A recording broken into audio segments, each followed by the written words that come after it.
రాష్ట్రంలో ఎరువుల black marketing, కృత్రిమ కొరత, అధిక ధరలతో రైతన్నలను దగా చేయడాన్ని నిరసిస్తూ అన్నదాత పోరు పేరుతో కూటమి సర్కారుపై వైసీపీ రణబేరి ముగించింది. పార్టీ అధ్యక్షుడు మాజీ సీఎం వైఎస్ జగన్ పిలుపు మేరకు రాష్ట్రంలోని అన్ని ఆర్డీఓ కార్యాలయాల ఎదుట రైతులతో కలిసి వైసీపీ శ్రేణులు, రైతు సంఘాలు ఆందోళనకు దిగాయి. ఎరువుల బ్లాక్ మార్కెటింగ్ పై కఠిన చర్యలు తీసుకోవాలని, సరిపడా అందించాలని డిమాండ్ చేస్తున్నారు. రైతులతో కలిసి వైసీపీ నేతలు ఆర్డీఓలకు డిమాండ్ పత్రాలను అందించనున్నారు. పంటలకు గిట్టుబాటు ధరలు కల్పించాలని, ఉచిత పంటల బీమాను పునరుద్ధరించాలని, వర్షాల వల్ల దెబ్బతిన్న ప్రాంతాల్లో తక్షణమే రైతులకు సబ్సిడీ అందించాలని ఆర్డీఓను కోరనున్నారు. కూడా ఎరువుల కొరత రావడంతో కూటమి ప్రభుత్వ హయాంలో రైతులు తీవ్రమైనటువంటి ఇబ్బందులు ఎదుర్కొన్నటువంటి పరిస్థితుల నేపథ్యంలో ఈ రోజు వైఎస్ఆర్సీపీ కాంగ్రెస్ పార్టీ రాష్ట్ర వ్యాప్తంగా ఉన్నటువంటి రైతాంగంతో కలిసి రైతులు అలాగే పార్టీ శ్రేణులతో పెద్ద ఎత్తున కూడా రైతు పోరుబాటు అనే కార్యక్రమానికి ఈ రోజు పిలిపించినటువంటి పరిస్థితి నేపథ్యంలో రాష్ట్ర అన్ని ప్రాంతాల్లో కూడా నేతలు రైతులతో కలిపి రోడ్డెక్కే ప్రయత్నం చేశారు. అయితే శ్రీకాకుళం జిల్లా వ్యాప్తంగా ఉన్నటువంటి 10 నియోజకవర్గాల పరిధిలో ఉన్నటువంటి రైతులతో కలిసి వైఎస్ఆర్సీపీ నాయకులు ఇప్పటికే నిరసన వ్యక్తం చేసేందుకైతే మాత్రం రోడ్డు మీదకి వస్తున్న పరిస్థితుల నేపథ్యంలో అయితే మాత్రం పోలీసు ఆంక్షలు అన్ని నియోజకవర్గాల్లో కూడా కొనసాగుతున్నటువంటి పరిస్థితి నేపథ్యంలో అయితే మాత్రం 10 నియోజకవర్గాల వైఎస్ఆర్సీపీ నేతలందరినీ కూడా రాష్ట్రం చేసినటువంటి పరిస్థితి శ్రీకాకుళం జిల్లాలో ఉన్నటువంటి పలాస నియోజకవర్గంలో మనం చూడొచ్చు. ఇక్కడ వైఎస్ఆర్సీపీ పార్టీకి చెందినటువంటి రైతులు గాని లేకపోతే నేతలు గాని పెద్ద ఎత్తున కూడా ఆందోళన చేస్తున్నటువంటి దృశ్యాలను కూడా మనం చూస్తున్నాం. అయితే ఈ ప్రాంతంలో మాజీ మంత్రి శ్రీ వేలాది మంది రైతులతో కలిసి పెద్ద ఎత్తున కూడా ఆందోళన పోలీసులు మాజీ మంత్రి అప్పలరాజుని అరెస్ట్ చేసినట్లయితే పరిస్థితుల నేపథ్యంలో అయితే మాత్రం దాని పరిస్థితుల్లో ఈ రాష్ట్రంలో రైతులు ఎంతో ఇబ్బంది పడతారు. యూరియా దొరక్క గత రాష్ట్ర జగన్మోహన్ రెడ్డి పరిపాలనలో యూరియా ఇంటింటికి వచ్చేది. గ్రామంలో రైతు భరోసా కేంద్రంలో రైతు వెంటనే రైతు వీరో దొరికింది. ఈ రోజు రైతులు యూరియా దొరికితే ఎంతో ఇబ్బంది పడుతున్నారు. ఈ చంద్రబాబు నాయుడు ఎప్పుడు అబద్ధాటమే యూరియా కష్టాలు, రైతుల కష్టాలు ఆయన పట్టించుకోవడం లేదు. రైతు లేకపోతే రాజ్యం ఉన్నదా? రైతే ఈ దేశానికి రాజ్యం అని చెప్తారు. రైతే ఈ దేశానికి ఎన్నో చెప్తారు. అలాంటి రైతులకి పట్టించుకోకంట కార్పొరేట్ సంస్థలకి రైతులు కొత్తమే తప్ప ఈ దేశంలో తిండి పడుతున్నారు అనమాట. రైతు ఉసిరి తగిలితే కంపల్సరీ ఏదో రాజు మూలం చెల్లించుకోవాల్సి ఉంటాడు. రైతులు ఆవేదన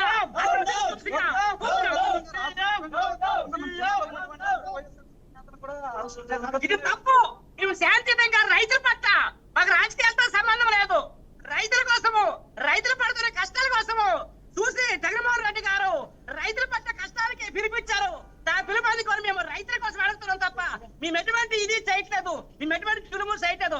శాంతియుతంగా ఆర్టీఓ ఆఫీస్ గారికి మేము వినతిపత్రం ఇవ్వడానికి బయలుదేరినాము. దాన్ని దృష్టిలో పెట్టుకొని జడిసిపోయి ఈ ప్రభుత్వం కట్టడి చేయడము ఇది ఎంతవరకు ప్రజాస్వామ్యం అని మేము ప్రశ్నిస్తున్నాము. ప్రజాస్వామ్యంలోన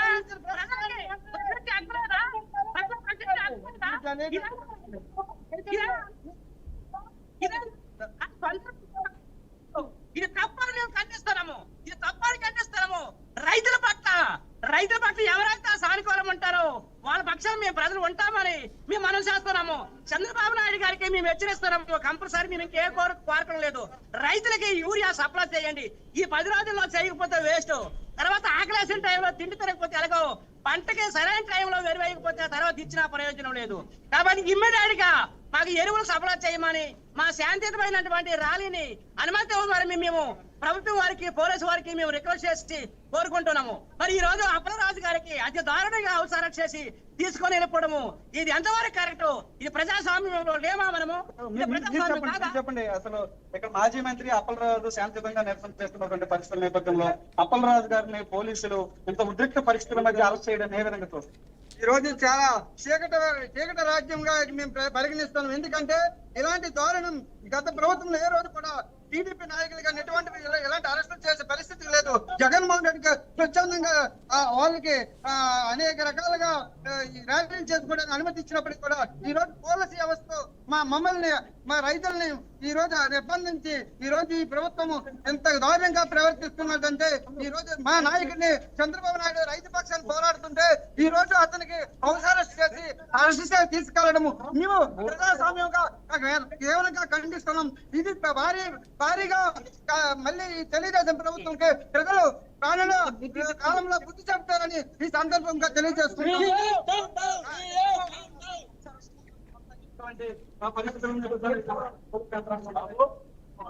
పోలీసు వారు పరీక్ష విషయాలు తీసుకున్నారు. స్థానిక డిఎస్పీ గారు చెప్పండి సార్, ఈ అరెస్ట్ ఏ విధంగా కూడుతుంటారు? ప్రతి వాళ్ళు అరెస్ట్ చేశారు.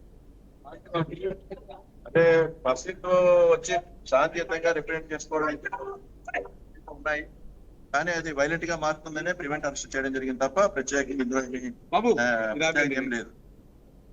జనాలు వైలెంట్ గా బిహేవ్ చేసి పబ్లిక్ కి అశాంతి కలిగేస్తారనే కాన్సెప్ట్ మీదే ప్రివెంట్ అరెస్ట్ చేయడం జరిగింది తప్ప ఇందులో ఏంటంటే రిప్రజెంటేషన్ చేసుకోమని ప్రభుత్వం చెప్పింది పీస్ఫుల్ గా, మరి అలా కాకుండా వైలెంట్ గా వెళ్తే అరెస్ట్ చేయవలసి వస్తుంది. దీన్ని రైతులు శాంతియుతంగానే ఈ ధర్నా కొనసాగిస్తామంటూ గత వారం రోజుల క్రితం నుంచి కూడా పార్టీ అధిష్టానం నుంచి కానీ లేకపోతే లోకల్ ఉన్నటువంటి లీడర్లు కానీ చెప్పినటువంటి పరిస్థితి ఉంది. అయినప్పుడు కూడా ఈ రోజు బలవంతంగా మీరు ఇక్కడ నుంచి అక్రమంగా అరెస్ట్ చేస్తున్నారని చెప్పి రైతులు కూడా ఆరోపిస్తున్నారు. ఇది ఎంతవరకు వాస్తవం? మీరు ప్రత్యక్షంగా చూశారు కదా, మేము ఆపినా కూడా రైతులు ఆగట్లేదు, నాయకులు ఆగట్లేదు. కాబట్టి మేము మాకు తప్పని మార్గం ఏంటంటే శాంతిని కాపాడడం మా బాధ్యత. కాబట్టి మేము ప్రివెంట్ అరెస్ట్ చేయక తప్పలేదు. అందువల్ల తప్ప మాకు ఎటువంటి రైతుల పట్ల ఎటువంటి పార్షియాలిటీ కూడా ఉండదు. కాబట్టి మా పని మేము చేస్తాం. దాదాపుగా ఈ పలాస డివిజన్ 10లో ఎంతమంది వైఎస్ఆర్ సిపి నాయకులు ఇప్పటివరకు అరెస్ట్ కొనసాగింది చేస్తున్నాము. ఇంకా అది కరెక్ట్ గా కౌంట్ అయితే ఇంకా చేయాలి, ఎందుకంటే వేరే వేరే ప్లేసెస్ లోనే అరెస్ట్ చేయడం జరిగింది. అంటే ముఖ్యమైన లీడర్స్ అరెస్ట్ అదుపులో తీసుకెళ్తున్నాము. అది ఆటంకపరిచినప్పుడు, శాంతికి భంగం కలిగినప్పుడు మాత్రమే. అయితే ప్రస్తుతం అయితే మాత్రం పోలీస్ యంత్రాంగం అంతా కూడా తమ ఆటంకం కలిగినందుకు ఎటువంటి అవాంఛనీయ ఘటనలో చోటు చేసుకుందా ముందస్తు చర్యల్లో భాగంగానే ఈ రాష్ట్రాన్ని కొనసాగుతున్నాయి అంటూ కూడా పలాస డిఎస్పీ గారు కూడా ఇక్కడ చెప్తున్నటువంటి పరిస్థితి ఉంది. ఏది ఏమైనా కూడా శాంతియుతంగా రైతులు తమ యొక్క నిరసన తెలియజేస్తూ ఏదైతే రైతులకు సంబంధించినటువంటి ఎరువులు ఉన్నాయో ఎరువులన్నీ కూడా అందుబాటులో లేకపోవడంతో తమ యొక్క నిరసన తెలియజేస్తూ ఇప్పుడు పోలీసులంతా కూడా పెద్ద ఎత్తున కూడా చేరి తమ నేతల్ని అరెస్ట్ చేయడం పట్ల అయితే మాత్రం పూర్తి స్థాయిలో అసహనం వ్యక్తం చేసినటువంటి పరిస్థితి అయితే మాత్రం ఇప్పటివరకు మనకు కనిపించింది.